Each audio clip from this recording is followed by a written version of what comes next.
The United States has conducted a series of airstrikes in northwestern Nigeria. US President Donald Trump announced the operations on Christmas Day, framing it as a direct response to the persecution and killing of Christians by Islamic State militants. The strikes represent a significant escalation of US military involvement in West Africa and reflect a shift in foreign policy under the current administration toward prioritizing the protection of religious minorities. Let's unpack this development with the international relations expert Thembisa Fakude. Thembisa, I appreciate your time. Thank you so much for speaking to us. What does it mean when the United States says that in coordination with Nigeria, operational support, they then carried out this strike in northwestern Nigeria? Well, it's a dangerous rhetoric and a dangerous action. Although this was asked by Nigeria, it is likely to kill more Muslims because the areas that they've targeted or areas that have been targeted or even planned to be targeted in the future are based in the north where there's majority Muslims. So you are likely to have large casualties of Muslims being killed as a result of these attacks. And that, I think, is not going to achieve the intended objectives, but is likely to polarize Nigeria. And the other important point, of course, is that you have a new crusader in the form of President Trump, who claims to be protecting the Christians against who? Nigerians have said that the war is not against or between Muslims and Christians, but the war is against the bandits, Boko Haram and ISIL. But what we see happening, we have a president that is choosing sides in terms of who he's trying to protect in this regard. And we all know, of course,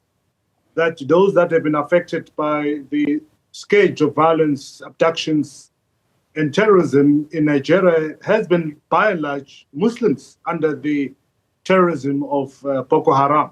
So this is likely to polarize Nigeria. And I think the narrative that's being currently peddled by the United States, particularly Donald Trump, seeks to further polarize Nigeria, and I think this is likely to create more and more problems in the country. So let's focus on the magnitude or the size of Islamic State in northern Nigeria or in Nigeria.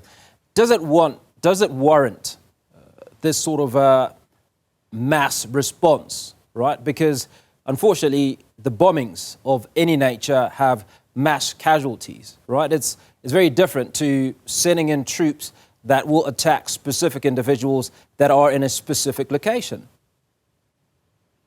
Are there I suppose the question is, are there options to how they deal with Islamic State? Well, indiscriminate bombing is not going to assist. Indiscriminate bombing is going to lead to large casualties of civilians' death, and those casualties are going to be Muslims because these are Muslim areas in the north of Nigeria where there's Kaduna, Maiduguri, or Kano that are being targeted are going to likely impact on Muslims, which is then going to create another problem. So nobody knows the size of ISIL, but we know that there is the presence of Boko Haram, which has been creating havoc in that part of the world, and a group of thugs calling themselves, or they're called by the Nigerians, the bandits, who are creating problems in that part of the world. So I think the narrative is very important here. And what Donald Trump has chosen to use as describing his intervention in Nigeria is extremely toxic and dangerous because it seeks to present him as the new crusader who's trying to protect the Christians in Nigeria, and yet is not going to Christian areas.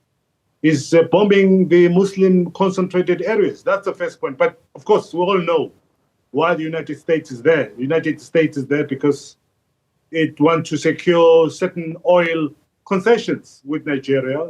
It's doing the same in Venezuela. The United States economy has decided to revert back into fossil fuel. And they are now hungry and thirsty for more oil exports or imports from different parts of the world. They went and they threatened Nicolas Maduro in Venezuela, and now under the guise of fighting on behalf of Christians in Nigeria. They are in Nigeria fighting the war, but we know that this is not a war. This is about installing the military hardware permanently in that part of the world so that they can continue their business of extracting the oil into the United States from Nigeria. Thembisa, if you were a fly on the wall in that conversation between Bola Tinubu and Donald Trump, because there's an implication that this was sanctioned by Nigeria. What would have that conversation been? Because normal leadership potentially would argue that, okay, do you facilitate, do you equip our own troops to deal with this issue as opposed to dealing with it en masse? Was Bola Tinubu under any pressure? Because on Truth Social in the last couple of months, Donald Trump has said or threatened that he was going to go into Nigeria to deal with this issue. Was he forced into agreeing to this position, which largely isn't agreeable because it's impacting many innocent civilians? Indeed, he was forced into agreeing to this. This was not his first choice.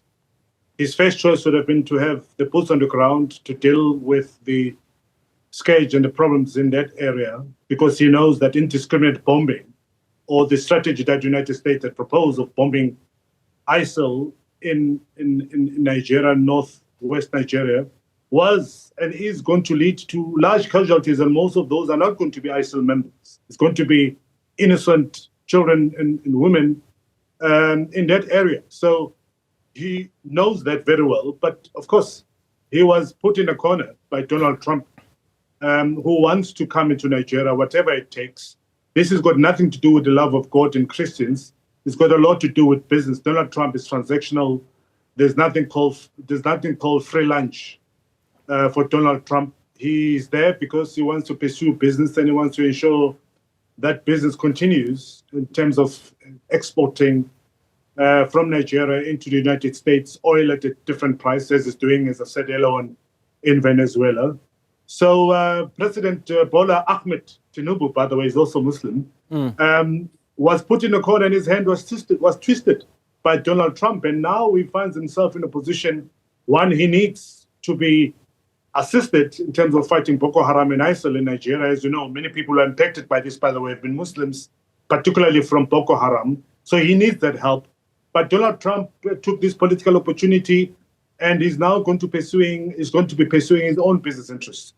So does this deepen US-Nigeria security ties or create political backlash for Abuja? I mean, is there going to be backlash internally? How's he going to deal with this?